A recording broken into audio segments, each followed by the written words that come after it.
Yes, MP Foggo. Thank you, Mr. Speaker. Mr. Speaker, I'd like to start with the member who just finished speaking. And I would like to say, first of all, there is no question about the finance acumen that the most recent former minister, MP Curtis Dickinson, possesses. It's sad, I think, Mr. Speaker, that we choose to try and make political political spin around the departure as a minister of MP Curtis Dickinson. Let me say this, I believe all of us who sit on the side of the government have nothing but respect for MP Dickinson, because in his portfolio, there's no doubt he accredited himself with the highest of professionalism. No question. Here's what I'll say, Mr. Speaker. What is of concern to me, yes, we've had recent resignations, and two of which who I publicly spoke to why they resigned. Respecting MP Curtis Dickinson, I am sure that should he believe that he has to explain to the public domain the reasons behind him leaving his portfolio, he will. But it's his choice for the making, and how he does that is, and when he does that is a matter for him. What I can say, unlike what was suggested, MP Dickinson has not abandoned us. We still have his talent to rely upon in terms of helping us as a government in dealing with matters financial and other matters. Because I think, as MP Dunkley did say, one thing is for certain. He is held in high esteem in the public domain because of the type of abilities he demonstrated in the execution of his office, not just as a parliamentarian, but also as a person well-versed in finance and banking. MP Dickinson is still an MP in the PLP government. MP Dickinson has not left us bereft of his talent, because he still sits amongst us and he can still advise and help where and when he sees fit. And I think if we respect his professionalism and respect the fact, as MP Dunkley suggested, that he is one of the best who sat over us, then we should respect his decision as to when and if he will share his reason for giving up his portfolio, because there could be a myriad of reasons, none of which, I guess, if you will, we know intimately. But MP Dickinson did, I guess, if you will, inform us of the fact that, at this point in time, he cannot continue in his portfolio. He did not say that he will not continue to serve us and to serve the people of Bermuda, and in particular, his constituency. He did say that the public can rely on him for that. And I think rather than making speculation and political spin, we should have respect for a sitting member of parliament in his decision to do what he did. And no doubt he had very good reason for doing so. Because one thing I will agree with MP Dunkley, I'm sure it was of major importance why he made that decision. And all sorts of things, as human beings, we are confronted with, and will cause us to take action in one way or another. And without knowing any details personally, I think we should show respect and let MP Dickinson decide if he wishes to speak regarding his departure. But in the meantime, I want to thank MP Dickinson for his stellar service, and I want to thank him for his continuous support and continuing support as a member of the PLP. Mr. Speaker, on another note, of recent times, the public was dismayed and shocked when they learned that there's a teacher who sits in the private sector who, in my opinion, had the audacity to suggest to students that at one point in time during slavery, that, slaves, not all slaves were treated bad, some were treated benevolently. To me, that's an oxymoron, Mr. Speaker, when you deny somebody their freedom and their rights, and then suggest that that is that in denying them those freedoms and rights, that's their acts of benevolence, is very curious to me, bewildering, in fact, Mr. Speaker. I'm not dismissing the fact that there was a public apology made.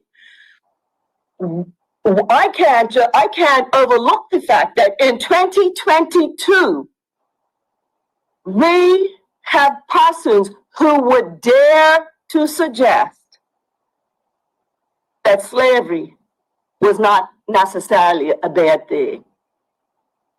And I say that generally, but in the way in which that was implied to students, that's what it meant.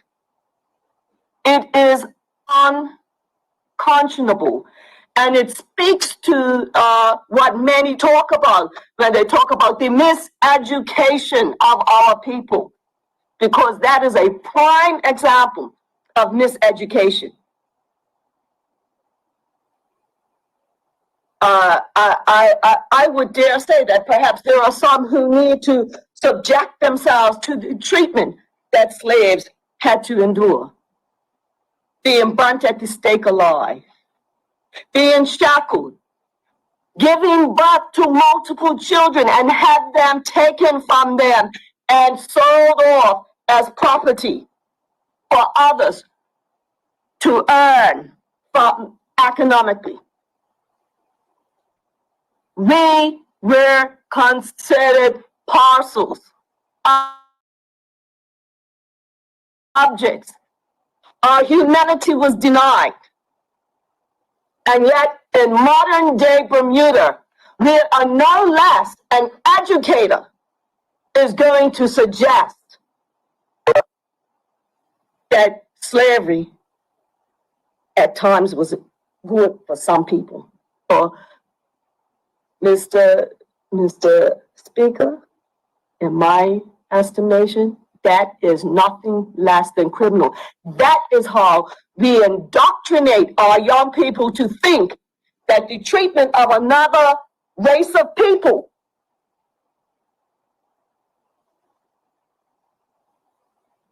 is okay by a group that benefited from them economically mostly and in other ways. When any individual's freedoms and rights are crumpled apart, completely obliterated, how on any corner of this earth could in our present day society anyone try to espouse that it was good in some ways? We've heard the stories of Gibbet's Island, where slaves when they were beheaded, their heads were put on the stake, whipped to death, as I said, burned at the stake. And everything that they did for the comforts of those who enslaved them, because they were treated like animals and objects. And again, their humanity was denied. That speaks to the fact, and I think under this government, the real need to ensure that our history, and in the Ministry of Culture as well, efforts must be continued to be made to tell the real story, to tell history as it was. Because it is unconscionable that as we move forward, there are some of our young people who still are under the notion, given, I would say, their education, that the inequities and disparities that exist between people are okay, especially between a people that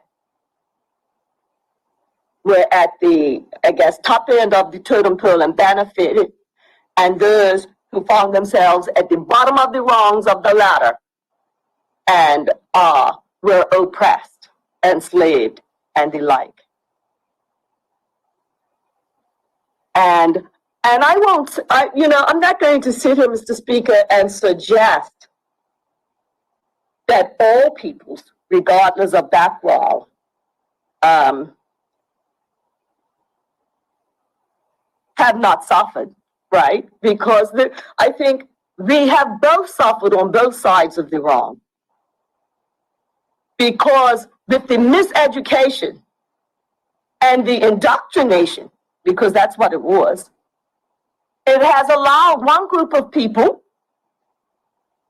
to believe that, I guess, and I'm saying this in inverted, in quotations, that what happened in history was okay.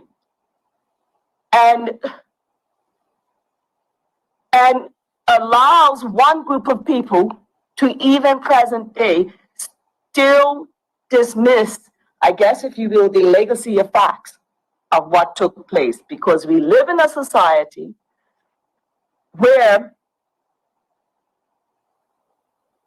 people are still treated differently, where because of the economic disparities, because of slavery, one group of people still find themselves in totality as a group, still very much disadvantaged and cannot participate and benefit in the same manner that those who did benefit from slavery can. And Mr. Speaker, I will say it again, it is incumbent upon us to ensure that where and when we can, we rewrite history to tell the real story. Because until all Bermudians know what transpired and know all the ugly truths, I don't think that going forward we can truly come together as one. And I think as parliamentarians, it is our job, where and when we can, to introduce policies, to introduce legislation, to level the playing field, and to try and give opportunity to those who until now have found themselves in a position where they are disenfranchised. And so, and I say that, Mr. Speaker, And I know that many of us are aware of some of the things as a government that we have put in place over the years. When we've given opportunity to small and medium-sized businesses to ensure that they get a fair opportunity to help government in delivering on its mandates. Mr. Speaker, with all of the work that has been done in terms of trying to put apprenticeship programs in place, with introducing a tax plans that would see that those who fall below a certain income level don't pay the same level of tax as those who are in a higher income bracket. Mr. Speaker, we saw where daycare allowance was put in place for those families who can afford to pay for daycare. We saw that free college tuition was put in place.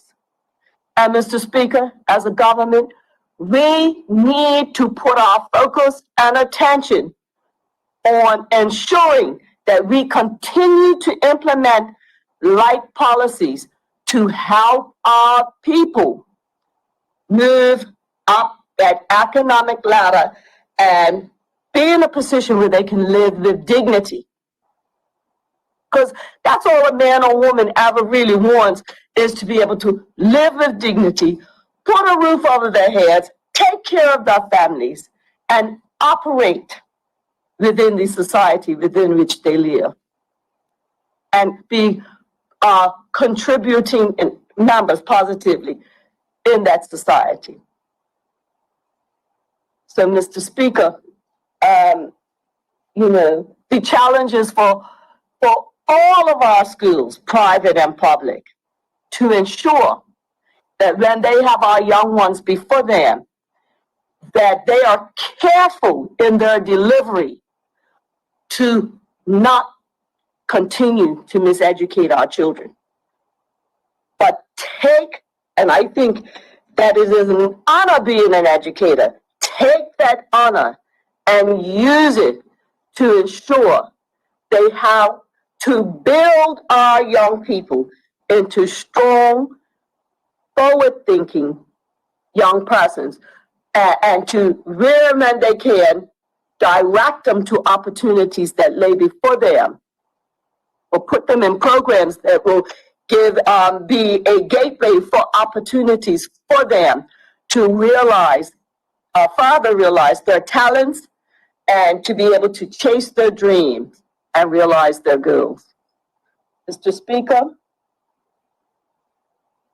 as a member of Parliament, I want to say that I am still 100% committed, as are my colleagues, to doing everything within my power to help my constituents, to help my community, and to help my beloved Bermuda to become that shining model for the rest of the world. And I will do that till my dying day, Mr. Speaker, whether I'm still a politician or not. On that note, Mr. Speaker, I will rest my case. 30 seconds left, so you had to time correctly.